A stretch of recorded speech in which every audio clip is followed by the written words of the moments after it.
Witajcie na kanale. Jestem Kamil, Jestem Mateusz, razem tworzymy kanał Brothers Factory. a dzisiaj pokażemy Wam, z czego składa się ten samochód.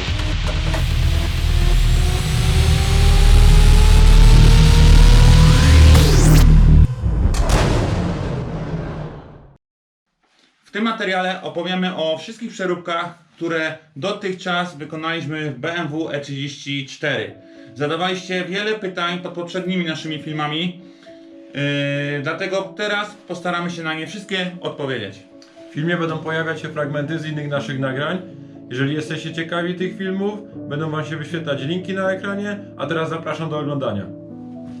Samochód mam od 7 lat, przez ostatnie 5 lat go modyfikowałem. Jeżeli nie widzieliście, odsyłam do filmu na naszym kanale. Link tu u góry. A teraz nie przedłużam i zaczynamy. Tylnia szyba przyciemniona, tak kupiłem, od środka wszystko widać, od zewnątrz jest czarno. Tak ma być. Lampy przyciemnione folią, moim zdaniem płacenie 1000 zł za lampy Black Hella jest totalnie bez sensu. Blenda 5 lat temu kupiona za 40 zł. Wiem, że ceny takich blend dochodzą do 200 zł, nie wiem skąd takie ceny. Końcówka wydechu, która nieźle wystaje, może robić za czujnik parkowania. Dostałem ją za darmo.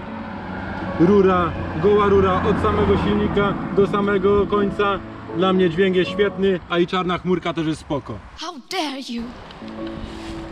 Kierunkowskaz wymieniłem na biały, przyciemniłem go folią. Lampę pozycyjną rozebrałem, odbłyśnik zmatowiłem, pomalowałem go farbą odporną na wysokie temperatury na czarno. Światło długie również rozebrałem, wkleiłem krzyż pomalowany na czarno, który z początku był zrobiony nawet z puszki po piwie, lecz w późniejszym czasie wymieniłem go na grubszą blachę. Przechodząc dalej, z nerek wyciąłem szczeble, co również może podobać się lub nie. Dla mnie wygląda to mega spoko. Usunąłem seryjną chłodnicę oleju, wstawiłem nieseryjną, krótce 90 stopni, które niestety wyblakły od słońca i z koloru czerwonego zrobił się różowy. Chłodnicę zamontowałem na konstrukcji własnego projektu. Jeżeli chcecie dowiedzieć się, jak to zrobić, odsyłam do drugiej części. W drugiej części możecie również zobaczyć proces montowania intercoolera, który jest schowany za tymi liśćmi. Intercooler większy, bardziej wydajny, zamontowany wraz z całym nowym orurowaniem. Wymiary intercoolera możecie zobaczyć w którymś rogu ekranu. Pod maską znienawidzony silnik diesla 2,5 TDS. Silnik został całkowicie rozebrany, wyremontowany. Nie zwiększaliśmy mocy silnika, trzymaliśmy się seryjnych części. Przy okazji tego zabiegu pomalowałem silnik na zielono z palety Jaguara. Komora silnika została przemalowana na kolor bordowy z palety Volvo. Rozpórka kielichów od Swagger Custom Parts. Camber plate'y, o czym opowiem przy zawieszeniu. Orurowanie zostało zmienione pod nowy, większy intercooler.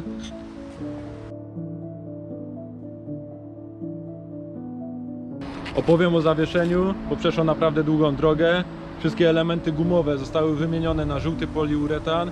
Chciałbym zrobić o tym osobny filmik, ponieważ jak czytam na internecie, że sztywny jak i nie da się jeździć, to chciałbym podzielić się z Wami własną opinią na ten temat, bo jeżdżę już na nich ładnych kilka lat w różnych samochodach i uważam, że wiem, o czym mówię. Zawieszenie to naprawdę przeszło tak długą drogę. Zaczęło się od tego, jak padło mi kilka stówek z urodzin. Kupiłem sprężyny minus 40, na spokojnie, bałem się, że nie będę mógł przejechać przez progi spowalniające. Szybko okazało się, że to jest za mało, jest smak na więcej, więc kupiłem sprężyny minus 65. Również okazało się, że to jest bardzo mało, więc prostą, szybką i tanią metodą. Szlifiereczka, ciach 2 zdwoje. Samochód zeszedł jeszcze niżej, już mi się podobało, jednak ta sprężyna wtedy nie miała żadnych właściwości, bo samochód leżał na samym odboju. No, po prostu samochód nie miał żadnych właściwości jezdnych. A jazda nawet po nowo wybudowanej autostradzie, a ja odczuwam jakieś dziury. Po prostu, ale gleba była, to było ważne, a przede wszystkim na tamte czasy tanio.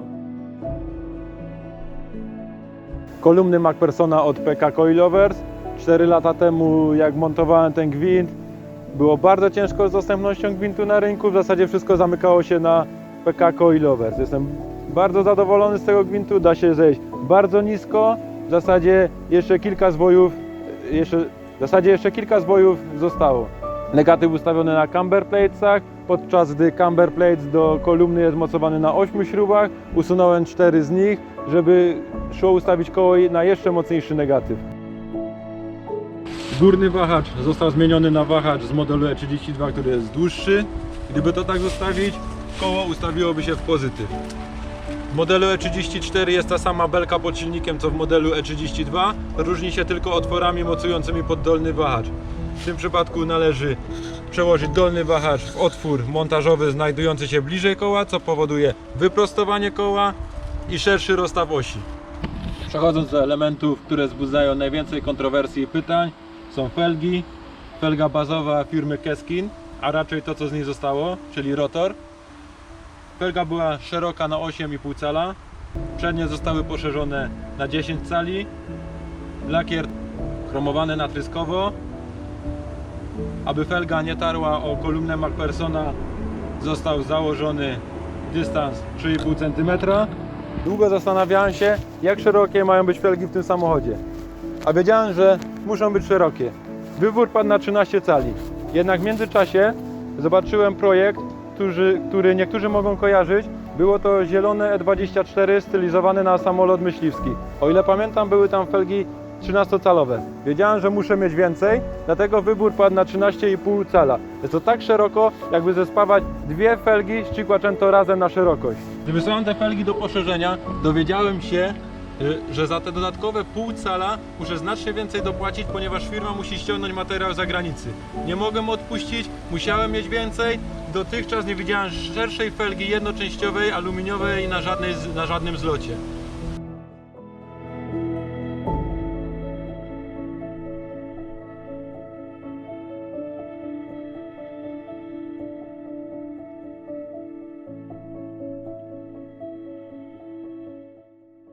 Na przyszły sezon na pewno mamy w planach odświeżyć ją blacharsko, bo ruda szaleje nie tylko na progach. Wraz z nową blachą na pewno wleci nowy kolor. Jeżeli macie pomysł na nowy kolor pasujący do tych czerwonych felg, napiszcie go w komentarzu. A w tym odcinku to będzie już wszystko. Na razie, Cześć! cześć!